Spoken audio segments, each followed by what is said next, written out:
और बात करेंगे अगली खबर की। सीएम योगी के गोरखपुर दौरे का आज दूसरा दिन था और दौरे के दूसरे दिन सीएम योगी ने करीब 400 लोगों की फरियादें सुनी हैं। वहीं कृषि विभाग की रबी गोष्ठी में भी शामिल हुए हैं और किसानों को संबोधित कर कहा है कि डबल इंजन की सरकार में किसानों को डबल फायदा हो रहा है।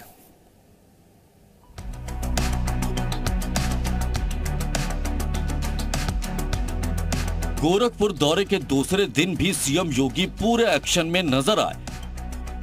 सुबह सीएम योगी ने जनता दरबार लगाकर फरियादियों की समस्याएं सुनी। वहीं रबी गोष्ठी में शामिल होकर किसानों को संबोधित किया। करीब 2 घंटे तक सीएम योगी जनता दर्शन में मौजूद रहे। एक एक फरियादी तक खुद पहुंचकर उनकी पीड़ा सुनी। उसके बाद त्वरित निराकरण का निर्देश अधिकारियों को दिया। सीएम योगी ने कहा कि कोई भी फरियादी एक ही समस्या के लिए बार बार परेशान नहीं होना चाहिए।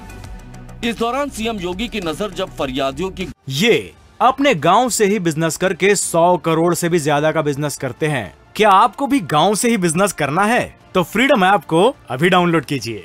गोद में बैठे मासूमों पर पड़ी तो सीएम योगी अपने आप को रोक नहीं पाए। पहले बच्चों को गोद में उठाकर उन्हें दुलार किया, आशीर्वाद दिया और फिर चॉकलेट देकर उनके चेहरों पर मुस्कान बिखेर दी।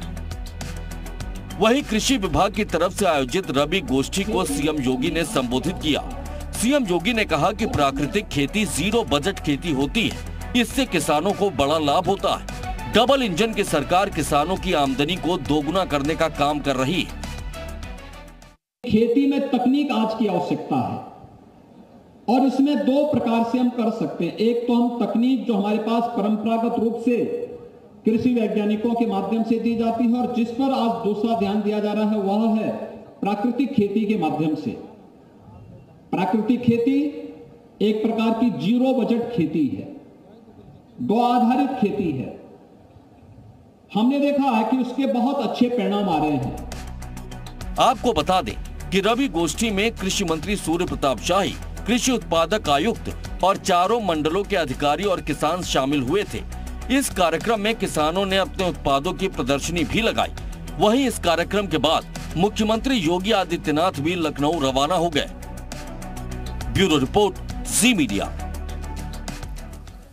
नोएडा से एक बड़ी खबर आ रही है। 1 करोड़ रुपए और किए गए बरामद। काला सफेद स्कीम और प्रॉपर्टी डीलरों से 1 करोड़ बरामद किया गया है। एक हफ्ते में 4 करोड़ 25 लाख रुपए जब्त किए गए हैं। इनकम टैक्स और नोएडा पुलिस की एसओजी टीम की कार्रवाई है। गोरख धंधा करने वालों को चिन्हित कर लगातार की जा रही है कार्रवाई। है बड़ी खबर हम आपको बता रहे हैं, नोएडा से आ रही है।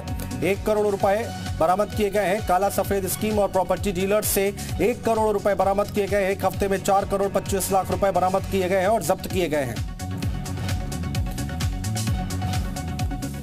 और ये अपने गांव से ही बिजनेस करके 100 करोड़ से भी ज्यादा का बिजनेस करते हैं। क्या आपको भी गांव से ही बिजनेस करना है? तो फ्रीडम ऐप को अभी डाउनलोड कीजिए।